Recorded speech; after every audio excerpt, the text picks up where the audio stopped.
Orang berkomunikasi dengan surat, tapi sekarang orang berkomunikasi dengan handphone. Kebayang nggak sih kalau sampai sekarang handphone belum ditemukan?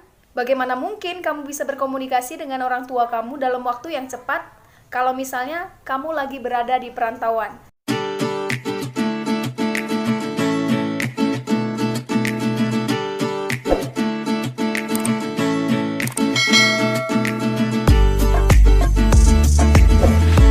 Hai semuanya, welcome back to my channel. Masih semangat nih belajar sosiologi bersama aku? Pastinya dong, karena belajar bersama aku, pastinya kalian akan mudah mengerti. Setiap orang pasti mengalami yang namanya perubahan. Dulu dia pendek, sekarang dia tinggi. Dulu dia kurus, sekarang dia gemuk. Dulu dia jelek, sekarang dia cantik. Selain itu, dulu hanya masyarakat kota yang memiliki handphone. Sekarang masyarakat desa rata-rata sudah punya handphone. Nah, bagaimana dengan kamu? Dan bagaimana dengan masyarakat yang ada di sekitar kamu? Apakah mengalami perubahan? Nah, baiklah, kali ini kita akan belajar tentang perubahan sosial. Perubahan sosial berasal dari dua kata, yakni perubahan dan sosial. Perubahan artinya sesuatu yang tidak tetap, sesuatu yang berubah dari waktu ke waktu. Sedangkan sosial artinya masyarakat. Nah, ada beberapa pendapat para ahli tentang pengertian perubahan sosial. Yang pertama adalah pendapat dari Kingsley Davis. Kingsley Davis mengatakan bahwa perubahan sosial adalah perubahan yang terjadi pada struktur dan fungsi suatu masyarakat. Nah, struktur yang dimaksud di sini adalah susunan-susunan yang terdapat di dalam masyarakat yang berkaitan dengan diferensiasi sosial dan stratifikasi sosial. Nah, adanya diferensiasi sosial dan stratifikasi sosial di dalam masyarakat tentu mengalami yang namanya perubahan. Sedangkan fungsi sosial yang dimaksud di sini adalah adanya status dan peran. Nah, kita ketahui bahwasanya status itu artinya kedudukan seseorang di dalam masyarakat. Sedangkan peran artinya tingkah laku yang dilakukan seseorang sesuai dengan status yang dimilikinya. Jadi, status dan peran yang ada di dalam masyarakat juga mengalami yang namanya perubahan. Kalau dahulu, status sebagai ayah, perannya adalah sebagai pencari nafkah. Tetapi kita lihat sekarang, banyak peran sebagai pencari nafkah justru dilakukan oleh sang istri. Nah, itu menunjukkan terjadi perubahan dalam hal status dan peran yang ada di dalam masyarakat. Sekarang yang kedua adalah pendapat dari Selo Sumarjan. Selo Sumarjan mengatakan bahwa perubahan sosial artinya perubahan yang terjadi pada lembaga-lembaga sosial. Lembaga sosial ada beberapa jenis. Yang pertama lembaga keluarga, lembaga ekonomi, lembaga politik, lembaga pendidikan, dan lembaga agama. Nah, adanya lembaga-lembaga sosial tersebut tentu mengalami yang namanya perubahan-perubahan sosial. Contohnya misalnya lembaga pendidikan. Kita tahu di dalam pendidikan terdapat yang namanya perubahan-perubahan sosial. Kalau dahulu, kita masih menggunakan kurikulum KTSP, tapi sekarang kita sudah menggunakan yang namanya kurikulum K13.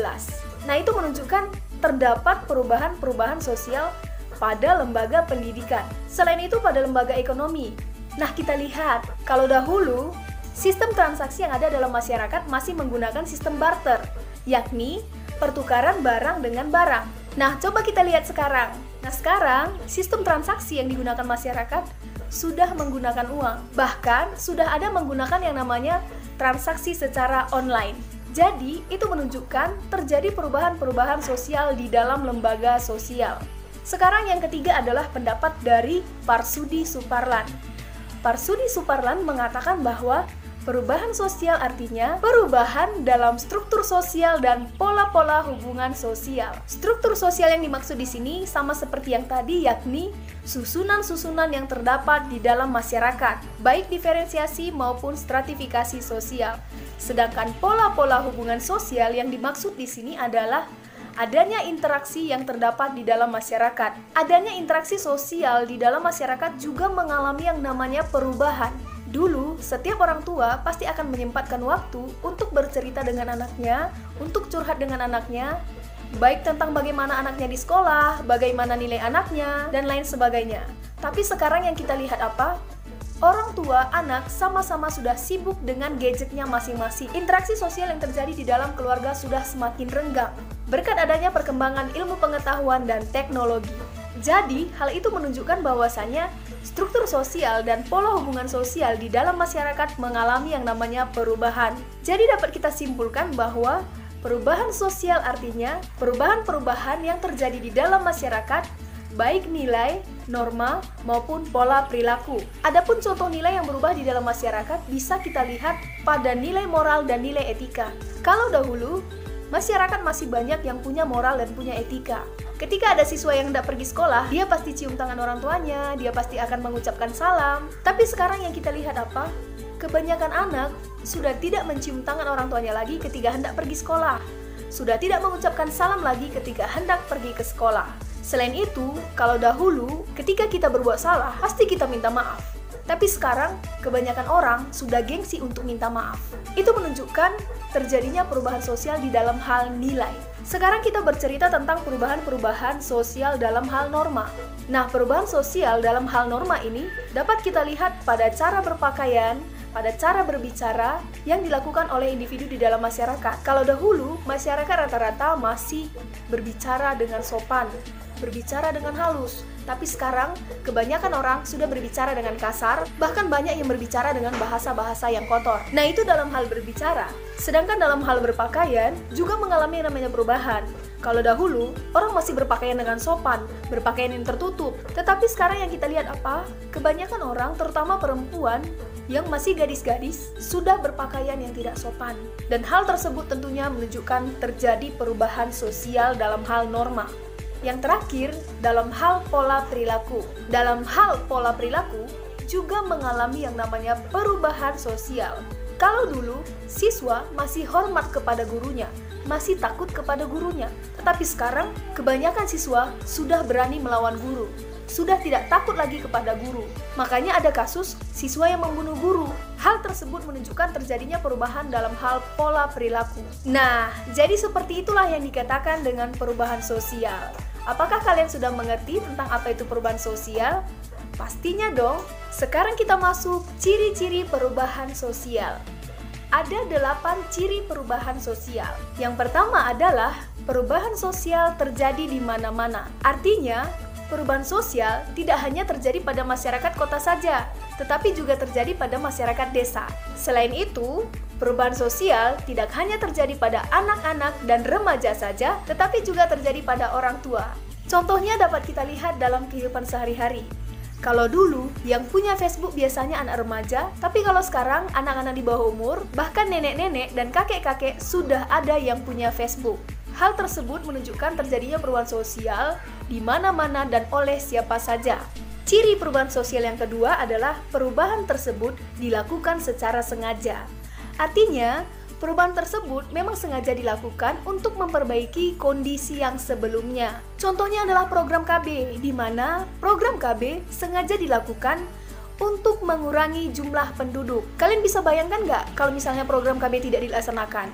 Nah, sudah pasti sekarang kebanyakan orang sudah punya anak 9, sudah punya anak 10. Bener nggak? Ciri perubahan sosial yang ketiga adalah yang namanya perubahan sosial pasti berkelanjutan. Artinya, perubahan sosial tidak hanya terjadi dahulu saja, tetapi juga terjadi sekarang dan di masa yang akan datang. Selain itu, perubahan sosial tersebut juga akan terus berkembang seiring perkembangan zaman. Contohnya adalah perkembangan teknologi, di mana seiring perkembangan zaman akan semakin banyak bermunculan teknologi-teknologi yang canggih. Yang keempat adalah imitatif, yang berasal dari kata imitasi, yang artinya peniruan. Contohnya adalah dalam hal berpakaian. Kita lihat gaya berpakaian orang barat seksi-seksi, kemudian kita ikuti, kita tiru. Akhirnya, kita pun tidak malu lagi untuk berpakaian seksi. Nah, selain itu, kita lihat boyband Korea rambutnya pirang-pirang. Kemudian, kita ikuti. Kita pun akhirnya membuat rambut kita menjadi berwarna pirang. Itu menunjukkan perubahan sosial bersifat imitatif. Nah, ciri perubahan sosial yang kelima adalah perubahan sosial sering menimbulkan kontroversi. Artinya, setiap yang namanya perubahan sosial, pasti ada masyarakat yang menerimanya dan pasti ada masyarakat yang menolaknya. Contohnya adalah kenaikan harga BBM, di mana kita ketahui bahwa adanya kenaikan harga BBM sering menimbulkan kontroversi di dalam masyarakat. Masyarakat yang tidak siap dengan adanya kenaikan harga BBM pasti akan melakukan yang namanya demonstrasi. Hal tersebut dengan tujuan agar BBM diturunkan. Ciri perubahan sosial yang keenam adalah disorganisasi sementara. Disorganisasi sementara artinya kekacauan yang bersifat sementara.